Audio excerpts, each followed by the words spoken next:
Just who's playing well and matchups and foul trouble, and we'll just there's a reason we've been playing everybody over the last month at that position. We want to get a feel for who's best in certain combinations and that kind of stuff. So, but it'll just be matchup based. In the past, you always had a starter entrenched at that spot entering the playoffs.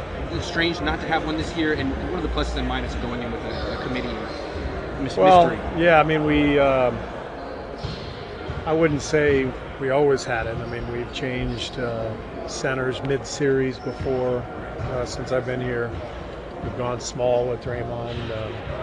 We've had injuries. A couple of years ago, Steph was out, so we had a totally different dynamic at the point guard. I know this is a different deal.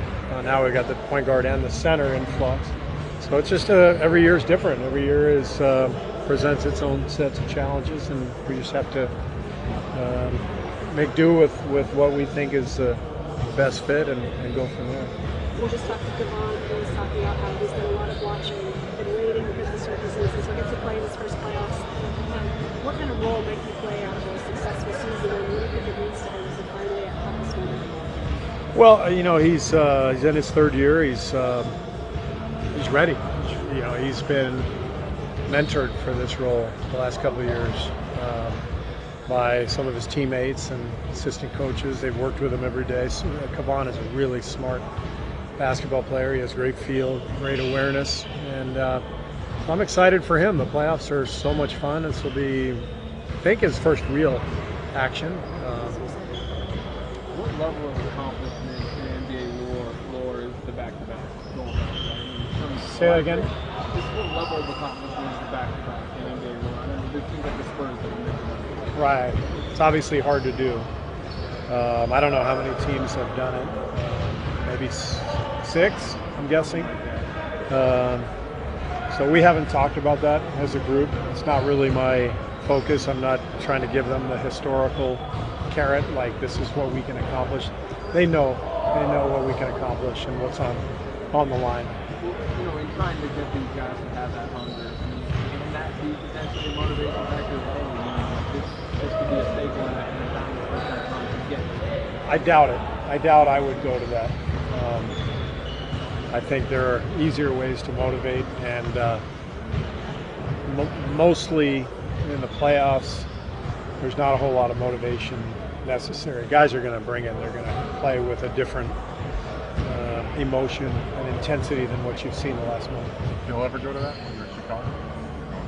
I don't remember. Yeah. Long time. Yeah. See, when you see Mike Brown out there working, do you reflect at all on how much he meant a year ago? No. Yeah. you can. No, I'm just. Yeah. I mean, that seems like so long ago now.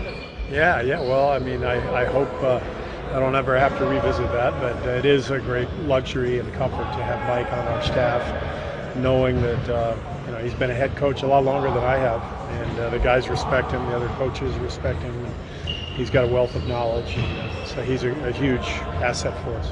Steve, after watching film and kind of getting in the mindset of playing the Spurs, what are some of the unique challenges that team presents for your guys' squad? Well, they're as disciplined as anybody we're going to face in terms of establishing a style, a pace, a defensive awareness, and mindset.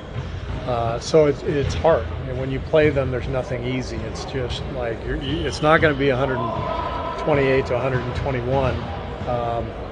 It's going to be a grind, and so you have to manufacture pace. You have to generate some burst here and there where you can. But the only way to do that is by being really, really solid. And so that's why I'm excited to play these guys, because they're going to bring out the best in us, or they're going to just completely expose us. And one way or the other, that's probably a good thing for us. Kavan was saying that the center position has changed significantly just since he's been in the league. How have you seen that position evolve in the last year or two? Well, David Fizdale is here today. We were talking a little bit about that. Marc Gasol was Defensive Player of the Year about 5 years ago. It's now an entirely different league. Like back then, it was shot blocking, it was protecting the paint, switching on to another big. Now Marc Gasol is asked to step out 30 feet from the basket. It's entirely different. So the guys who you're going to see as the leading defenders in the league are going to be more versatile. They're going to be Draymond Green, even Gobert. Gobert is so active. He's obviously an incredible rim protector, but he can get out to screen and roll, and you almost have to be able to switch and guard multiple spots at that center spot. And it's a difficult thing to do. Does that evolution make a committee more pragmatic than in the past? Is that where the center's going, that spot? It depends on who's your guy. If you're lucky enough to have a incredibly versatile five-man who can guard multiple spots, he can be your starter and play 35 minutes.